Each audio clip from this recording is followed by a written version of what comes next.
This fundamentals course is broken up into 6 modules. Each module will cover a certain amount of content, and then there'll be an exercise that will be part of the learning management system so that you can actually get some hands-on experience using some of the techniques and tools that we're going to discuss. And then what we'll do is I'll schedule webinars weekly for you to be able to work through the specifics of any questions that you might have as you've worked your way into it. Let's get started.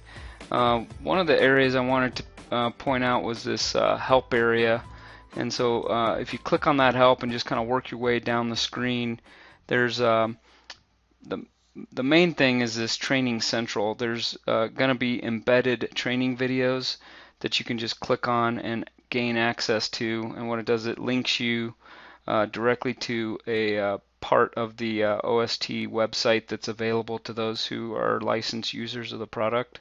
So if there's something that we cover pretty quickly and you wanted to get into a little more detail, you can jump on here and pull up the specific video.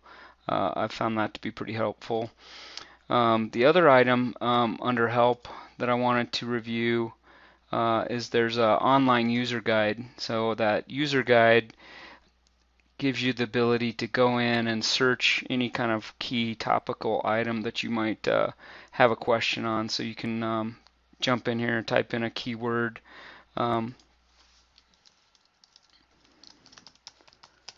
Type in electrical, and let's see if we get a search on electrical.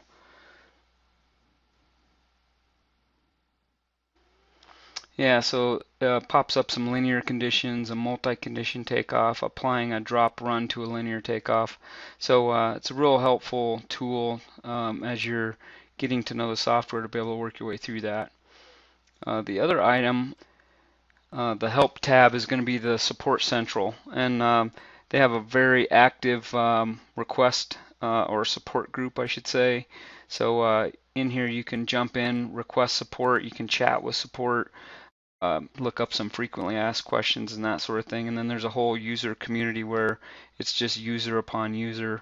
One of the things that I really appreciate is the fact that OST has 24/7 support Monday through Friday. So most of the other products that I've been around don't have that kind of support.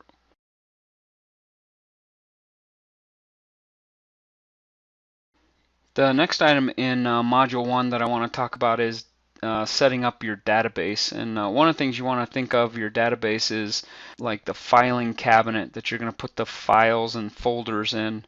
And so what you're going to want to do is come up here under File, and you're going to go New, and then instead of Bid, you're going to go down here to Database. You can see I have a couple of databases already open. Most users are going to be using that Access database, so that's what I've always used. So you click on the Access database, and what I'm going to do is put in here the OST fundamentals.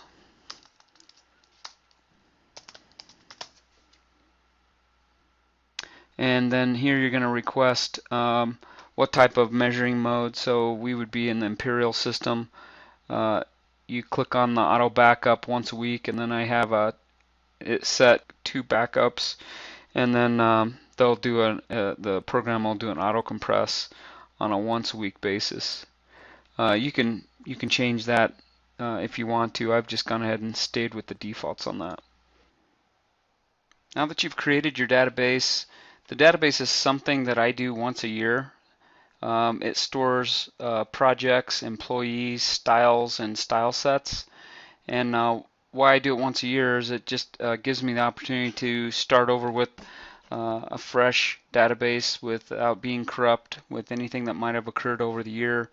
I'm able to import my old styles and style sets. We'll learn what those are a little bit later, but the work that you create over the year isn't lost. You're able to just go ahead and import that into your new database.